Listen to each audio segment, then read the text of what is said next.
Then there are 2-3 aspects related to Hanumanji in his story. First, there is a story that there was a curse by a rishi which made him forget all the powers, divine powers that he had. So doesn't it show his egocentric behavior somewhere? Number one. Number two, if he was all capable, why did he need Sugriva's help? And thirdly, today when we remember, recollect, try to recall, try to bow before Hanumanji, we recite Hanuman Chalisa. Is that in praise of Hanumana? How do you see all these three things? Let me take one by one. First one I would take about when Hanumanji was cursed by all those rishis and munis. We do have to just little bit understand the context of it, and then we would be much more able to understand the curse itself and what the story wanted to highlight. Hanumanji was a mere child. He was given all the power because he had sought wisdom, he had sought the light,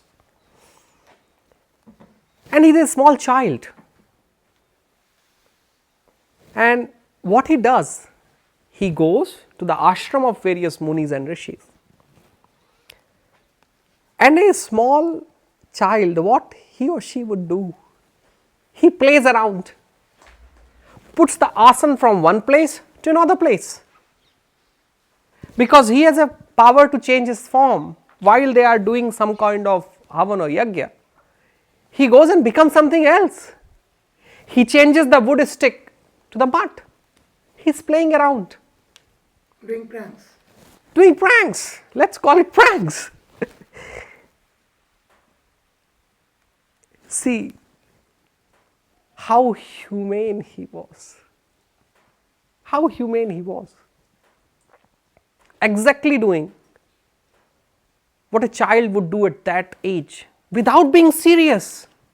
Right now, if you give even a 10 or 12 years old child that sort of power, it goes out of the head. See, nothing has gone out of the head of Hanumanji. He is still praying. Those small pranks, as you called it. Rishis were incapable of absorbing Hanumanji. I want to make this country understand that a story is not about having an ego of Hanumanji, because they didn't want to get disturbed. They were still retaining. They were still in the phase of tapa or jnana, where they were still getting disturbed. They were getting disturbed because they were holding on tapa yajna. They were still in the light of becoming rishi or maharshi, sant or mahatma, acharya. They were acharyas.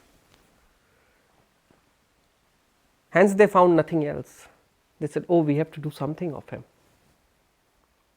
And they gave a shrapa to Hanumanji that he would forget all his power unless somebody reminds him. For me, it's not about Hanumanji's ego. For me, it's about people like me who still behave the same. Just go around in the temple, and generally when I go, a child who's playing around with the flower, who's playing around the flower of Hanumanji or Sitaji or Chandan or something, Pandit comes forward and it screams like a hell, like a Rakshasa has entered. Actually, we have forgotten that touch. And Hanumanji relates exactly the stage that we are in. I find it extremely harmful when we don't interact with that chanchalta. We don't interact the swabhava of that particular age.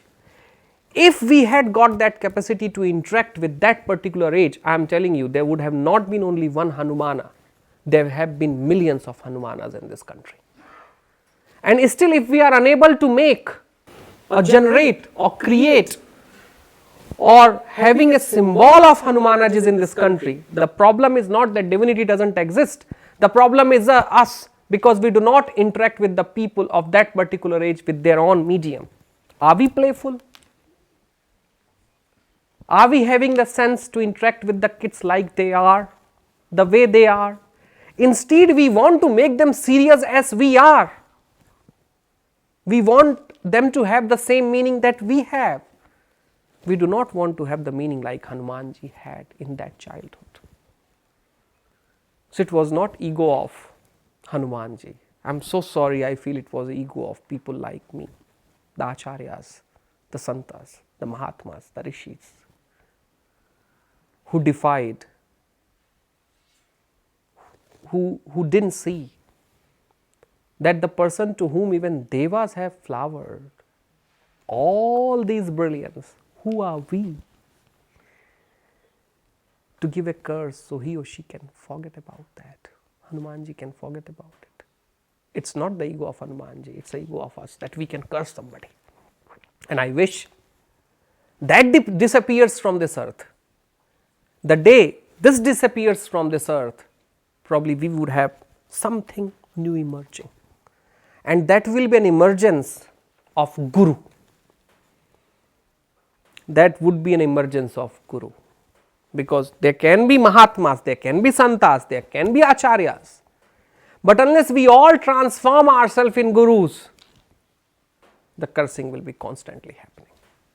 And then if he was capable, why did he need Sugriva's help? Interesting that he didn't need anybody's help because he was all capable. But he was so humble that, see, what happens that when a time is bad, if you want to test somebody, a group of people, friends, relatives, anybody, it's on the bad times. Sugriva was going through one of the weirdest and worst time of his life, where he is running all over the world and he is in that Rishumik Parvat, the hill. And who's around him? Few of the people who didn't leave Sugriva in the bad time. So Hanumanji didn't need any help of Sugriv, but Sugriv had to take the help of Hanumanji. But it was Hanumanji humility. It was his humility that while seeking help of Sugriva, he helped Sugriv, and that's the nature of divine. He requires our help, but that help is not ours. He is helping us through being helped. That's the spiritual context of it. Your third question was about Hanuman Chalisa. Hanuman Chalisa. If it's a praise of song, What is so spiritual about it? It's a deeply spiritual about it, and we don't have to go anywhere.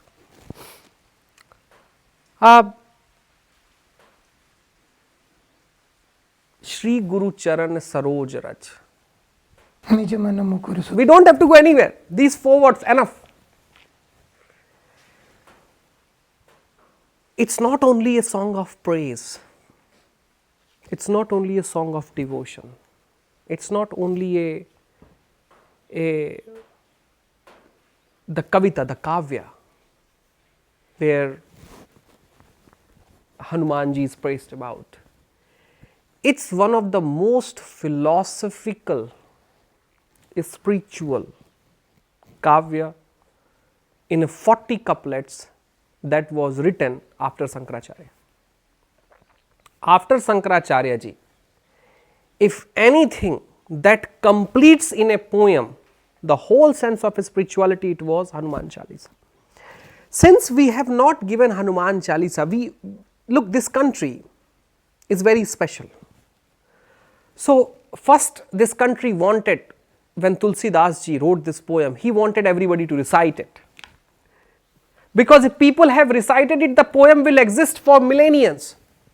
So that work is complete. Now we all know Hanuman Chalisa. But now we have to understand the divinity, the philosophy, the spirituality, the message. The deeper meaning. The deeper meaning of it. If we understand that deeper meaning, whenever I had spoken on Hanuman Chalisa ever in this country, I think the whole 1.5 hour goes for Sri Guru Charan Saroj Raj. Because imagine, and I'm not going to speak in a full length, but see how beautiful was this whole poem where Hanumanji, the whole history of Hanumanji, the persona of Hanumanji, the character of Hanumanji, the gunas, where everything is said, it starts from Guru. Sri Guru Charan Saroj Raj. In Hindi it comes that even the dust of your foot, from the dust of your foot, oh my Lord, oh my Guru, from where, that's from where I start.